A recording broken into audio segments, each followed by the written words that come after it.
Så jeg har lige været i Matas, og jeg viser, hvad jeg har købt, fordi jeg tror, det er gode ting. Så nummer 1 købte jeg hvor er den?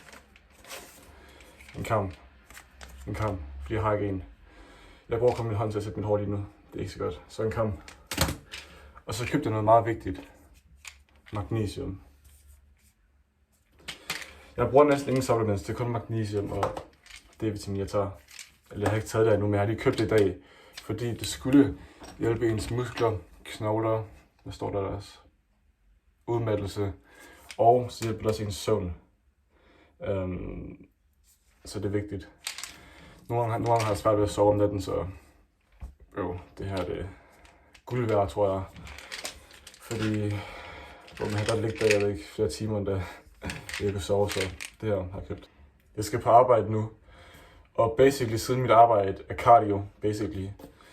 Så selvfølgelig skal jeg have en pre-workout. Honning, organisk honning.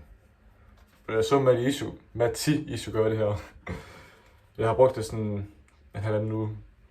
Jeg synes det er fint nok, jeg ved ikke. Jeg har aldrig prøvet normalt pre-workout, så jeg ved ikke, hvad jeg kan sammenligne det med. Men det er bedre end ingenting i hvert fald. Jeg synes det er godt. Let's go. Så er jeg lige blevet færdig med med arbejde. Normalt ville jeg ikke gøre det sent her, men fordi jeg var ude sent, så gå på arbejde senere. Jeg tjente 350 kroner. Det var ikke helt nok, men jeg var så dum, at jeg ikke havde opladet min telefon til fuld strøm, før jeg gik, så jeg har ikke næsten intet strøm tilbage. Jeg bruger det sidste på at opsætte den her video. Så jeg efter at tjene 500 og tjene 350, rigtig irriterende. Jeg bliver nødt til at tjene lidt mere i morgen, dagen efter og så videre for at gøre op for det. Jeg har et kæmpe lifehack, jeg er nødt til at vise jer, hvis jeg bruger for proteiner. Det her ikke også? 20 kroner for ikke sådan 35 gram proteiner. Fucking billigt, eller en smule billigt. Men hvis I ikke gider lave mad, bare køb det og spis det koldt. Det er lige meget om det er fucking normalt. Kylling uden krydderier, det smager stadig fint nok. Og det er proteinerne der. Og jeg har endnu mere. Mozzarella.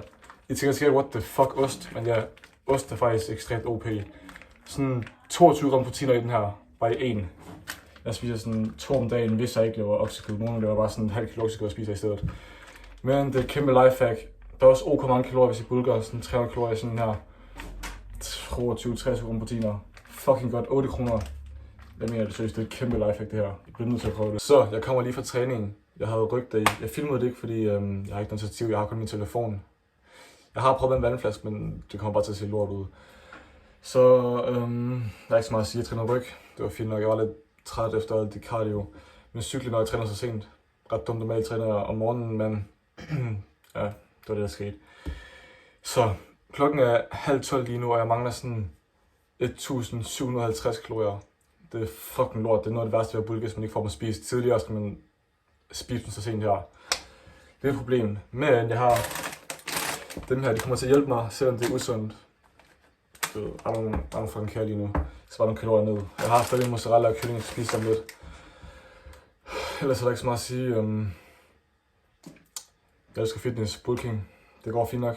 Det går faktisk rigtig godt. Det er bare noget den mere irriterende del. Men ja, det er worth it 100%.